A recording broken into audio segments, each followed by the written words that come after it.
If you spend too much on a house, you could end up having to cut back on vacations, college funds, and retirement savings.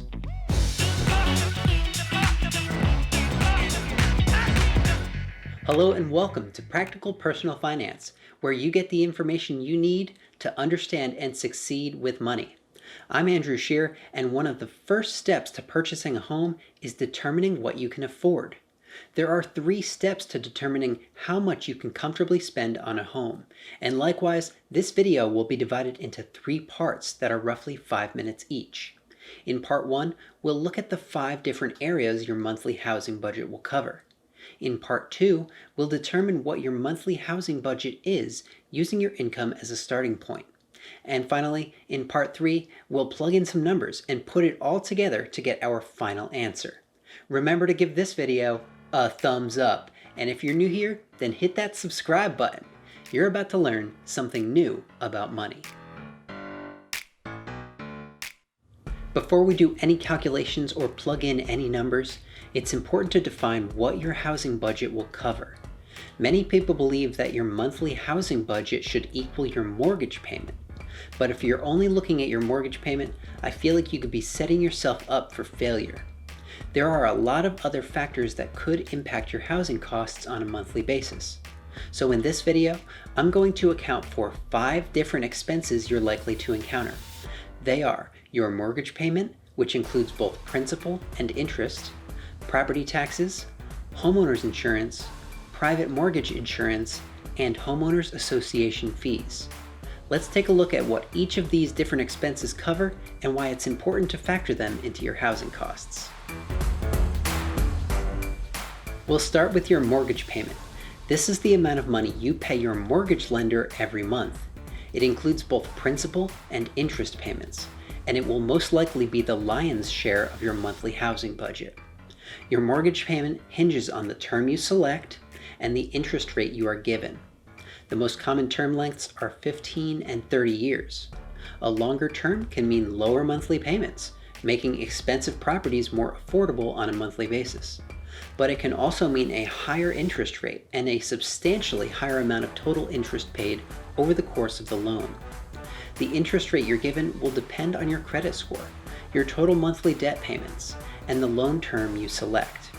A high credit score, low monthly debt obligations, and a shorter loan term will help you secure the lowest possible interest rate.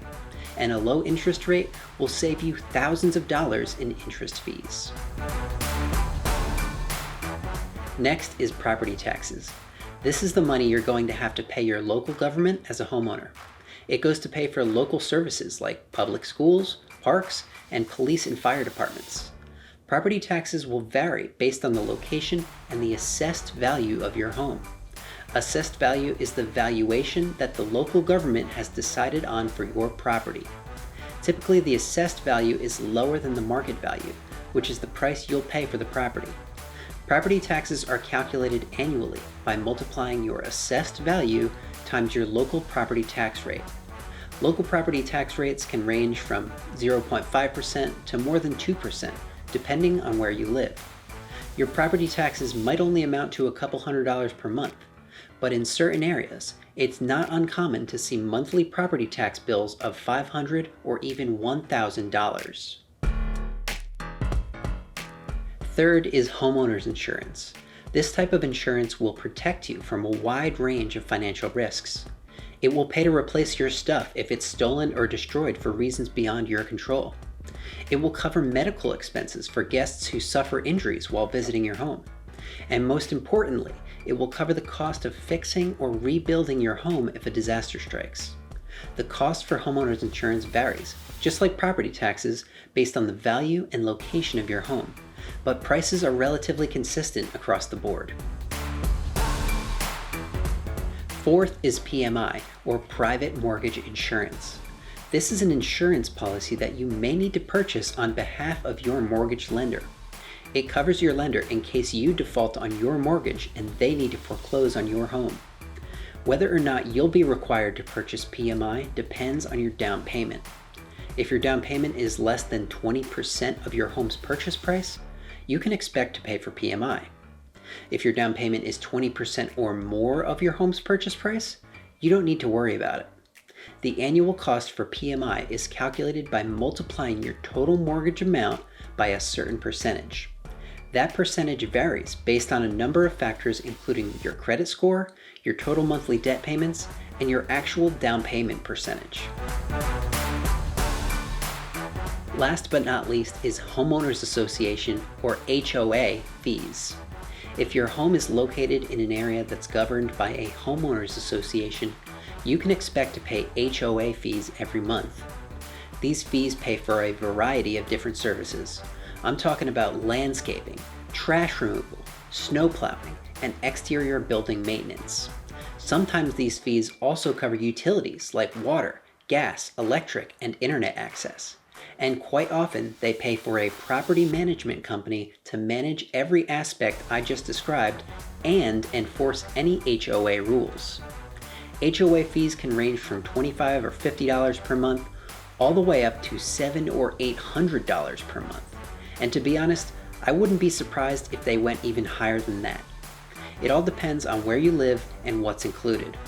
Make sure you check to see if there are any HOA fees on the property you're looking at, so you can factor them into your monthly housing budget. There's an argument for including your monthly utilities like water, electric, gas, and internet in your monthly housing budget.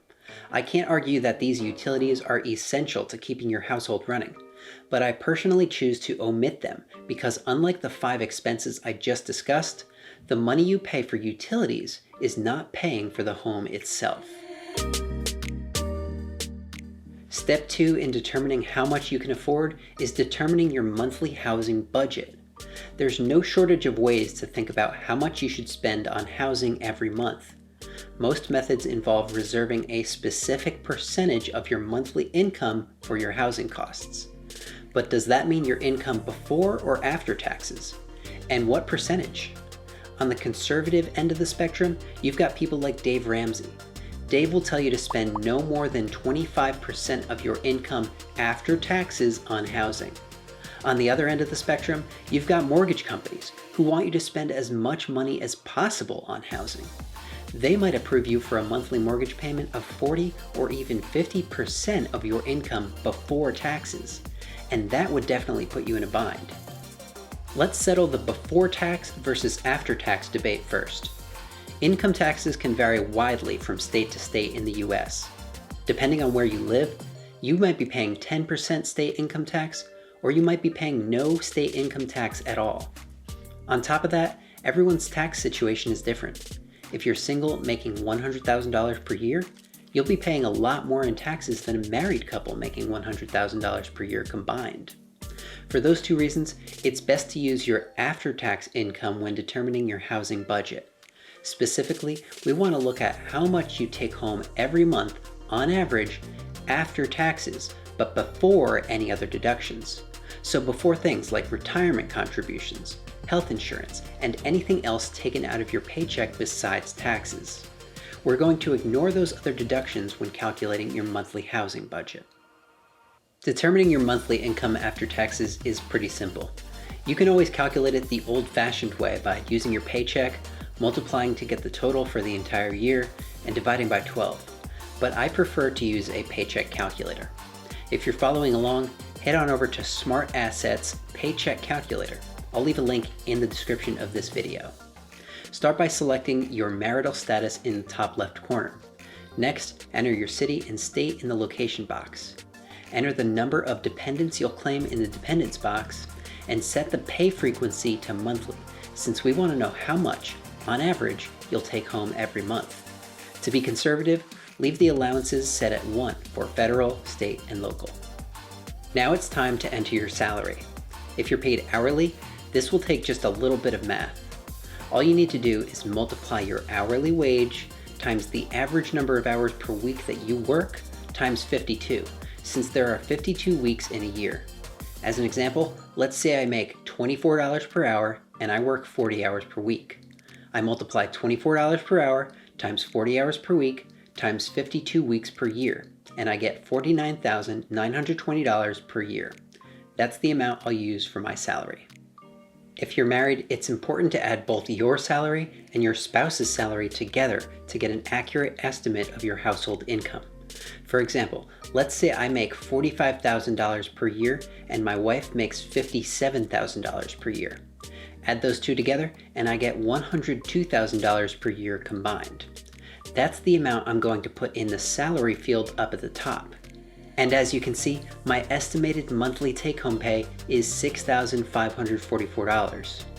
This should be a good estimate of my income after taxes, but before any other deductions.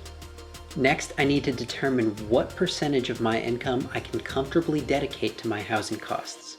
This is where things get subjective, and I want to do a little thought experiment. Earlier I mentioned how Dave Ramsey says you should limit your housing budget to just 25% of your take-home pay. The reason Dave suggests 25% is so that you'll have enough flexibility in your budget to save for retirement, and put money in your kids' college fund, and get your mortgage paid off early. I believe Dave is in the right ballpark, but I'm also cognizant of the fact that 25% is just not realistic in certain areas. If you live in an area where housing costs are above average, there's a good chance you have an above average income as well. In an area like that, things like childcare and entertainment might cost a little bit more, but a majority of other mainstay budget line items like insurance, utilities, and groceries probably cost about the same as they would anywhere else. If you have that higher income, those monthly expenses represent a smaller percentage of your monthly spending. And so if you live in an area where housing costs are above average, and you have an above average income, I think you're free to spend a little bit more on housing. All that being said, I believe most people are safe spending 30% of their income after taxes on housing. If I had a lower household income, especially less than $60,000 per year, I think it's prudent to stick to that 25% recommendation. But if I had a high household income, say over $180,000 per year, and a conservative lifestyle, I'd be comfortable spending as much as 35% of my monthly income after taxes on housing. Your income and your lifestyle choices are unique to you, and therefore the percentage you elect to spend on housing is a personal decision. In my earlier example, my annual household income was $102,000. My income isn't that low, nor is it extraordinarily high, so I'll go with 30%. When I multiply my monthly take-home pay by 30%, I get $1,963.20. That's my monthly housing budget. Now that I know my monthly housing budget and what it's going to be paying for, it's time to put it all together and determine how much house I can afford. This is going to involve some educated guesswork. I may need to go back and adjust my estimates as I go. Let's start off with my mortgage payment, since this will be the most expensive part of my housing budget. A good place to start is to assume that my mortgage payment will account for 80% of my monthly housing expenses. This leaves some room for property taxes, homeowners insurance, PMI, and HOA fees. So I'll start by multiplying my total monthly housing budget of $1,963.20 by 80%, and I get $1,570.56. Next, I'll head on over to the Google Mortgage Calculator. Link is in the description. I select the Maximum Loan tab at the top and enter that number I just calculated, $1,570.56. Once I've done that, I need to determine what the market looks like for mortgage interest rates right now. The website bankrate.com is a great resource for this purpose. Link is in the description. Remember that the interest rate you're given is determined by your unique financial situation, as well as the term you select. So I like to add a little bit of a cushion to the current interest rates by adding 0.3% to the advertised rate. This helps account for the fact that I might not be given the lowest rate available. I prefer a 15-year term, and for that term it looks like the interest rates are right around 2.5% as of this recording. If I add that 0.3% cushion, I get an interest rate of 2.8%. Back in the mortgage calculator, I enter the interest rate, 2.8%, the 15-year term, and I get a maximum loan of about $230,000. Let's say I have a down payment of $40,000 saved up. If I add my maximum loan amount to that down payment, I'll get a ballpark estimate of how much house I can afford. So I'll add $40,000 to $230,000, and the result is $270,000. This means that I should generally be looking at homes that are, at most, around $270,000. But before I make any offers, I need to make sure that all of my other expenses still fit into my overall monthly housing budget. If I were purchasing a $270,000 home, the $40,000 I have saved only gives me about 15% for a down payment. Because my down payment is less than 20%, I'll need to pay for PMI. If you recall from earlier, PMI is calculated annually by multiplying the amount of my mortgage by a certain percentage. That percentage will depend on your credit score, your total monthly debt payments, and your down payment amount. A conservative estimate for what this percentage might be is 0.9%. So if I multiply $230,000 by 0.9%, I get $2,070 for my annual PMI amount. Divide that by 12, and I wind up with $172.50 per month for PMI. Next are HOA fees. Let's say the property I'm looking at has a homeowners association and the fee is $80 per month. Add that to the bill. Then there's homeowners insurance. It's difficult to know what homeowners insurance will cost without getting a quote from an insurance agent about a specific property. But a safe, conservative estimate is $100 per month. So for the purposes of this video, that's the amount I'll set aside for homeowners insurance. And last but not least, I need to determine what my property taxes will cost. To do this, I'll head back to smartasset.com, this time to their property tax calculator. Link is in the description. Once I'm there, I just need to enter my zip code and an estimate of the assessed value of the home. As an example, let's say I'm looking at a property in the zip code 22032 and the assessed value is $250,000. The calculator gives me a result of $2,498.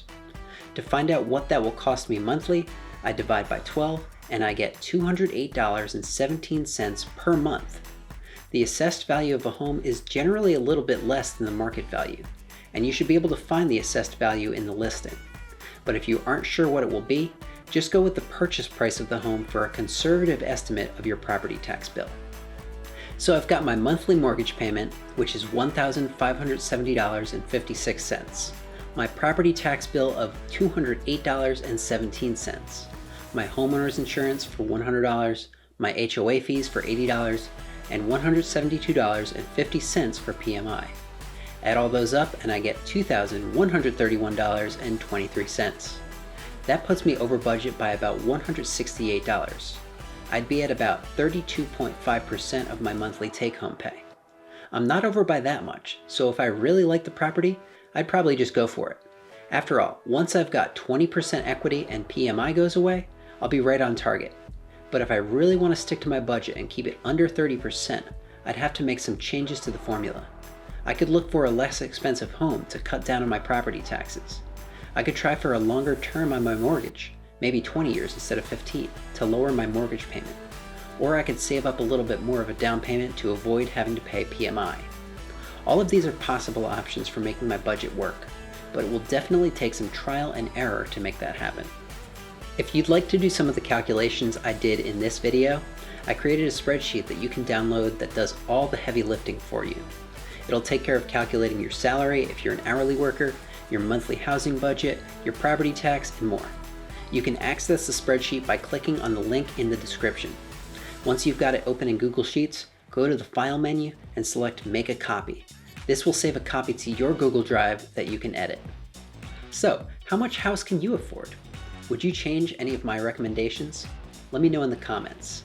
If you enjoyed this video, you'll love my video on how to calculate compound interest. You can watch that one by clicking right here. And if you're not already a PPF subscriber, then what are you waiting for? Click right here. Thanks so much for watching. I'm Andrew Scheer, and I'll see you next time.